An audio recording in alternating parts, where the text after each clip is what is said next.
Of course, with the 13th Amendment and the ratification of that, we saw the end of formal slavery in the United States. And then shortly thereafter, we have the 14th and the 15th Amendment, 14th Amendment extending due process and equal protection, and 15th Amendment extending the right to vote to black men. And so by 1870, we see a lot of different African-American figures, particularly men, who are taking spaces in public office. So we have folks like Hiram Revels and Joseph Rainey who are running for public office and leading, in fact, in areas particularly like South Carolina and Mississippi, where the population of black folks was actually the majority. But just because the laws changed didn't mean attitudes or structures changed. So by 1874, we see the formal end of Reconstruction. We've seen things like Plessy versus Ferguson, and we're now in a space where segregation has become codified.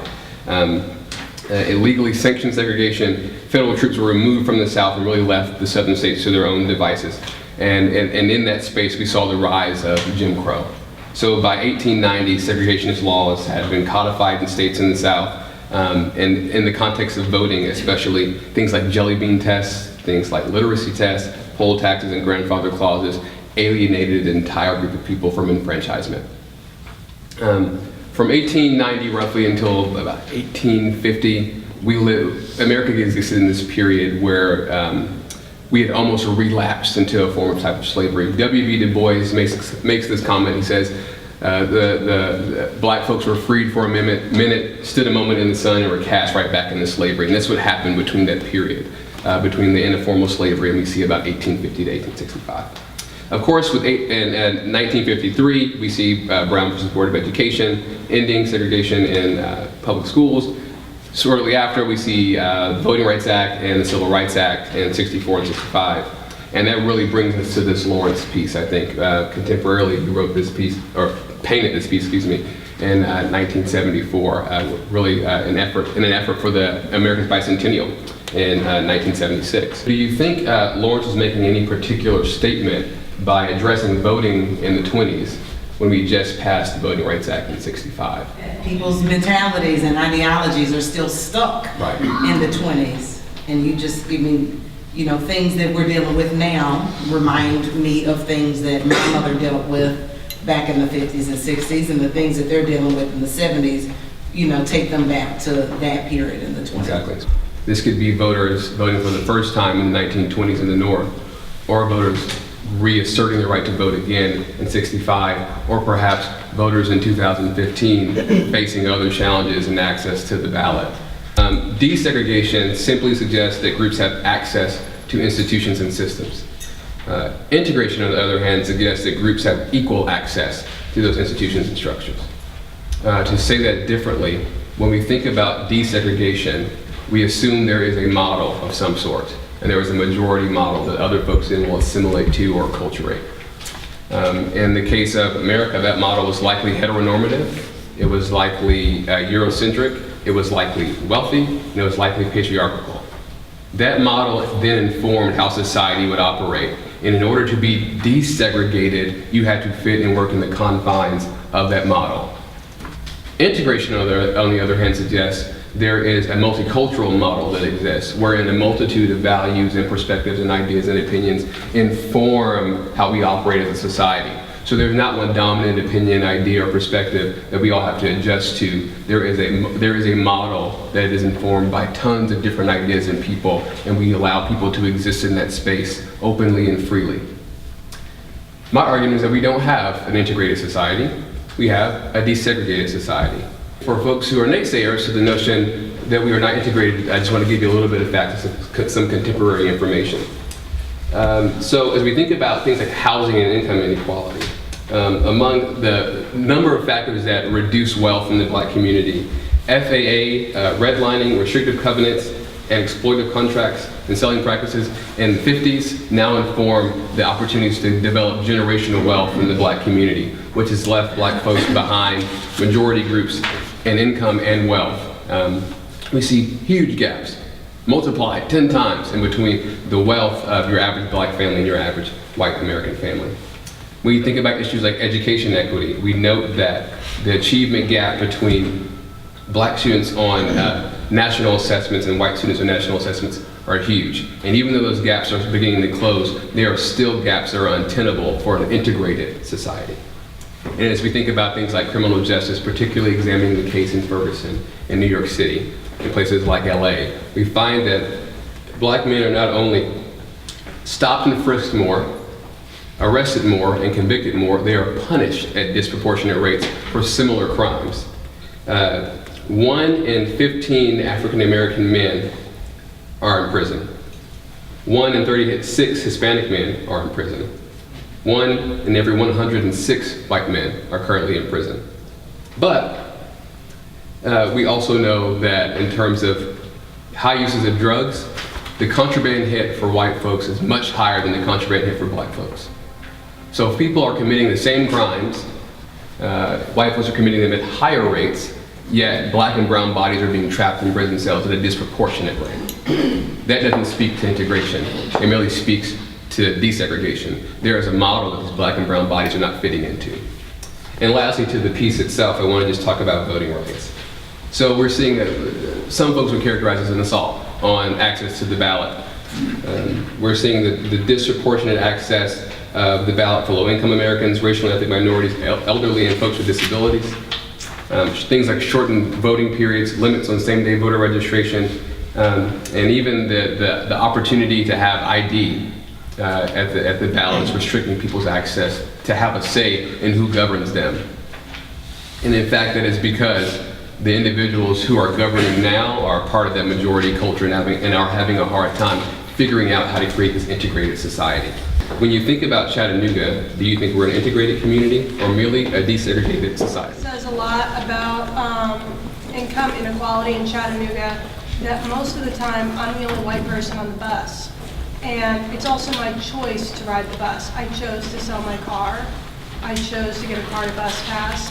And that's a choice that most of the people on the bus don't get to make. That says a lot about where we are as a city, that CARTA tries to court more affluent passengers with Wi-Fi connections and cell phone apps and whatnot. But the fact of the matter is that the only people who ride the bus don't have a choice, and most of those people are of color. The FHA, Federal Housing Authority, red light districts, we do something like that in Chattanooga right now today. You know, we subsidize developments in downtown Chattanooga at affordable rates that the median black family can't afford. It's just white people with power don't want to listen to black people without power. They just don't want to, because what's in the way is either land or some other asset that the black people have. And if you don't go to school with people who are different from you, if you don't work with people who may be different from you, if you don't interact with people who are different from you, you will fear that. And this community in particular, because of the way it developed, you know, the mountains and just the way people moved, it seems more exaggerated here than in many other places. Are there any true integrated neighborhoods in Chattanooga? Ones that are integrated and will stay integrated? It's impossible in a free market. It's not going to allow it, because the people with the money and the assets and the resources will just say, okay, well, it's going to be Main Street this year, okay, next decade it's going to be Glass Street. And so we have the power, we have the resources. Oh, and we also have all of our people in the government too. So what white people and people in power in Chattanooga do is we actively prevent black people and marginalized people from practicing self-determination. We should just leave them alone to do their stuff, to practice their communities, to be with them. And the black churches and the white churches, they're not integrated in most cases unless you start getting to the mega church, where there's so many thousands of people. That church, it's all kinds of people. But really our churches aren't segregated, are integrated. Mm-hmm. And then our neighborhoods are kind of a reflection on that community as well. We kind of group off in what we know best. And I think that sometimes prohibits integration well. And unfortunately, because if the power is contained by one group of people, and if they're in that mindset, they're not allowing in enough people, and that goes for people of youth as well. It goes for people of age lately as well too. So that we have this hierarchy or whatever that limits the access to the boards, the boards of organizations and things like that, to whom they want to be on there, because it's comfortable for them to have those people on them. So you'll see the same people on the same boards, and I hate to say it, but the same black people on the same boards, and the same women on the same boards, and that's kind of how this community does that. So it gets even bigger to me than when you say, well, Southside is really integrated, and we do have 7 nationalities in the Fort Negley area, and is it in a transition so eventually they will all move out? I think everybody there is pretty much embracing that we have this, and we have our potlucks, and we're all excited about that, and I don't see anyone pushing people out. From my analysis, Southside is like that now. It might be a multicultural model now, and in fact, even if it's a multicultural model, it's not multi-income, right? And so before the South Side, the Main Street that it was today, before, perhaps, in my opinion, it is a largely black area in Chattanooga now, and it's since changed. So I think it's a lot about knowing history. I think I want to use this as another pivot point to talk about what racism and, in fact, discrimination looks like today, and it's structural. So I think a lot of times we think about individual attitudes and perspectives towards one another, and we think that informs, in fact, or the definition of racism, be it systemic or individual. But the fact of the matter is that we have had laws, we have had people of power who have codified discriminatory perspectives and discriminatory laws that now prevent access. And even though some of those laws have been peeled back, those structures still exist. And so those structures, in fact, things like housing discrimination, income inequality, education equity, have generational effects. And what we are doing today is trying to address those generational effects. This is where things get really, really harmful. People have a tendency to be colorblind. People don't want to acknowledge the fact that race still plays a huge role in how we see each other and how we navigate our own society. And so when we think about solutions to remedying a lot of these problems, we don't want to say race is a part of it. We want to say, oh, it's just socioeconomic status. Those things are inextricably bound. You can't bring those things apart from each other. And I think that the tough part for us is that we have a proclivity to not want to talk about race, to not have a healthy, honest discussion about how race informs our society today. And so the challenging part is for us not to do that, not to be colorblind, and to acknowledge that even if we have attitudes that are individually healthy and charitable and accommodating of other people, there are structures that still exist that limit access for people of color. It limits access for women, it limits access for low-income people. And the fact of the matter is we have to begin to think about changing those structures boldly, courageously, and that starts with the conversation. I think the conversation started tonight.